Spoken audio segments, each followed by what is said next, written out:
Jernej Šček je tržaški Slovenec s krasom v srcu. Je filozof, profesor, publicist, prevajalec in humanist, ki verjame v človeka, v človeškosti navkljub. Kot avtor poglobljenih intervjujev objavljenih v sobotni prilogi časnika Delo, bralcem sistematično predstavlja cvet italijanske intelektualne skupnosti.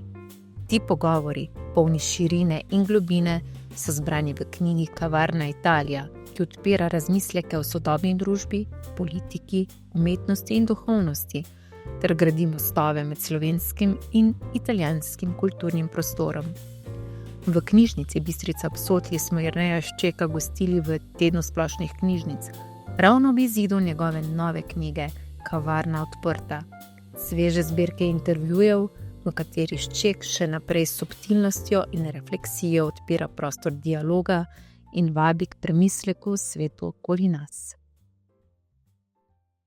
Moram priznati, Trepče pri Trstu, Trepče pri Kumrovcu in Bistrica je tam nekje vmes. To je izročilo neke družine po mamini strani, iz tistih drugih časov, kakorkoli že. In takrat sem zvedel za Kozjansko, za neka jabolka in za nekega plečnika. In potem pa prek pevskih voda petje povezuje še zmeraj. In žena, dirigentka, prek naše Špele in prek Mariborskega akademskega in prek mojstrskih tečajev. Potem se človek nekje znajde tu na tem koncu sveta, pri katerem se vprašaš, če je to morda začetek. In si rečeš, ljudje znajo kakovostno živeti tudi na tem, čemu eni pravijo težko obrobje. Kot človek roba, se nekje zelo prepoznavam v tej robnosti in sem prepričan, da so morda prav ti kotički tudi stare celine, ki je res strašno upehana zdaj v zadnjih letih, morda eden od ključev za gradnjo neke boljše prihodnosti tudi, ponavljam, na evropskih tleh. Tam, kjer se mešajo zadeve, tam se tudi zadeve rešujejo. To, čemu stroka pravi kontaktna območja, torej območja nekje narodnega, jezikovnega stikanja, so prostor, kjer se na evropskih tleh igrata vojna in mir. To je dediščina nekje 20. stoletja, to smo že dali skozi. In tukaj se spet ujemamo v neke res tragične zanke. Tako da nekje Bistrica ob Sotli, Kozjansko, kot doma.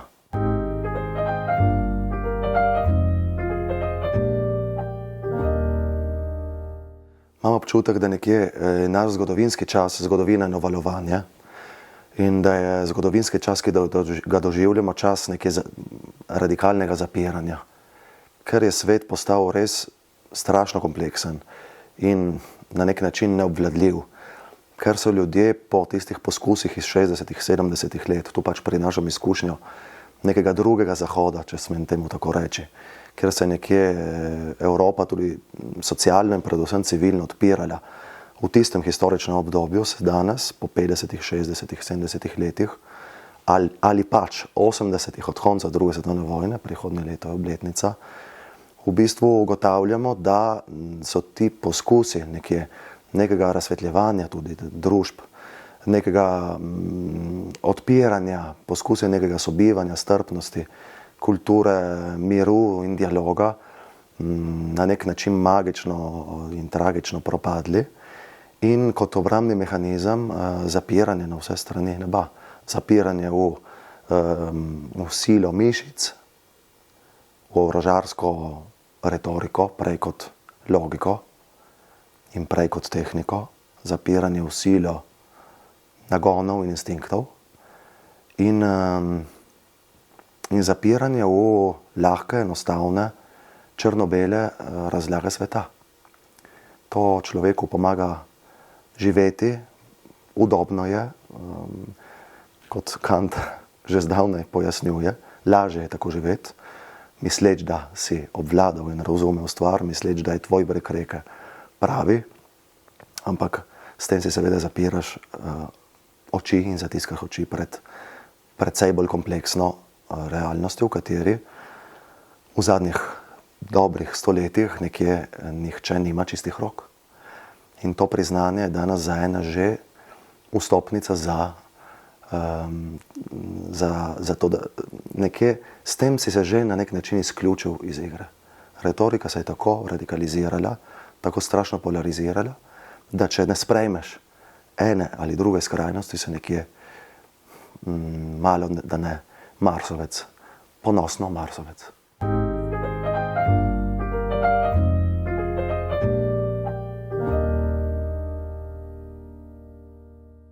Za Galimbertijem so stotine Galimbertijev.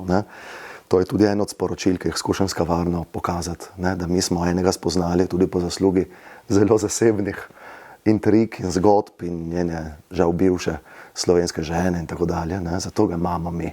Ampak za Galimbertijem so stotine tovrstnih mislecev, ki jih slovenski bralec še mora odkriti.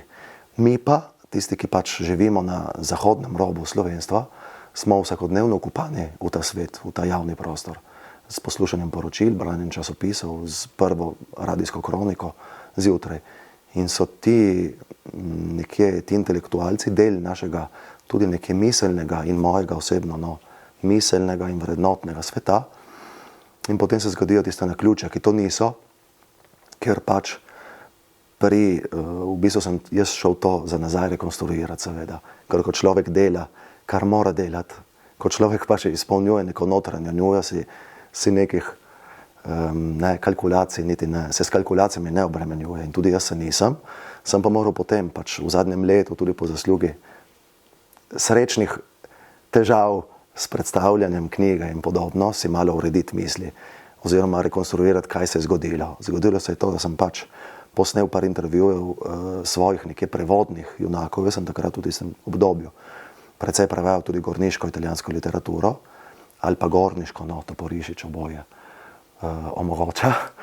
In si zaželel nekje pospremiti tudi z takimi majcenimi prilogami nek pogovor z avtorjema, Korono in Kornetjem, pač ki ju tudi sicer nekje poznam in raziskujem. In potem za Kornetjem je prišel nek ugledni someščan in kar naenkrat sem se znašel nekje na tretjini kazala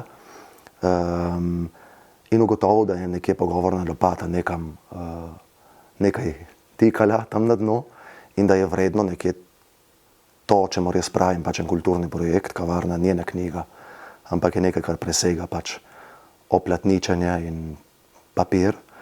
Sem se pač odločil nekje resno zadevo zastaviti, zato ker da v 2 letih pač prek 1000 strani, precej tehtne tudi, tehtne literature nekje zbereš na kup in se dokoplješ do teh ljudi in podobno.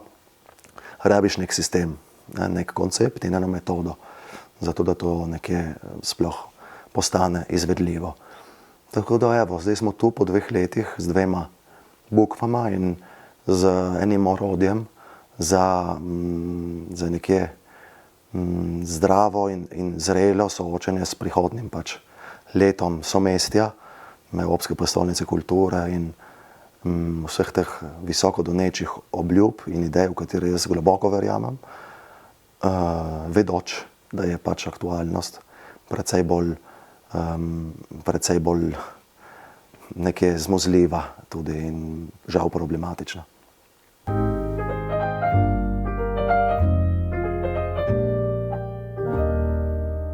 Glejte, bom zelo iskren. Jaz se čudim, da se čudimo. Kako bi lahko bilo drugače ob takih dezinvesticijah v pomen in vlogo besede? Kako bi lahko bilo sploh drugače? To res težko razumem.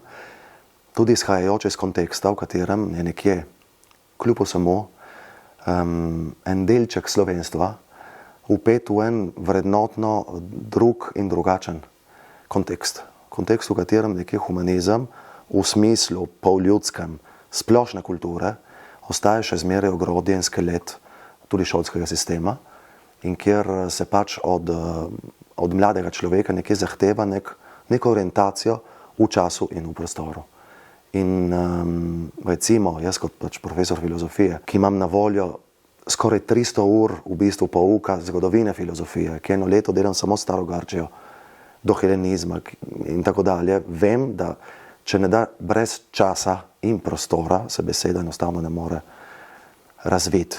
In da ni mogoče vse rešiti z drsnicami, s filančki, z skriptami, s članki, z obnovami obnov. To, kar sistematično počne tudi žal osrednji slovenski prostor, ki je ob osamosvojitvi precej nekritično uvozil nek anglosaški model, problemski pristop do humanistika, v zgodovini in filozofiji zagotovo, za ostalo si ne upam trditi, in ki se zdaj pač prebuja v svetu, v katerem je podoba seveda prevladujoča in ljudje ne znajo več postaviti v en red, v eno vzročno posledično mrežo pojmov in s tem sveta. In potem potreba po Ljubljanskem manifestu, ki aktualizira to, kar eni ves čas že počnemo. Torej, gradimo pouk okrog dela z besedili. Nobena obnovca, noben oris, nobena skripta ne more rešiti soočenja s tekstom, ki je seveda mukotrpno, ki je laboratorijsko, ki je zahtevno, pri katerem se napram Platonu počutiš takega in prav je tako, in rabiš suverenega mentorja, intelektualca, ki te pospremi na to pot. In to so odprta morja. In tam potem plavaj. Ampak, evo, tako da, če se vrnem na začetek, čudim se, da se sploh čudimo.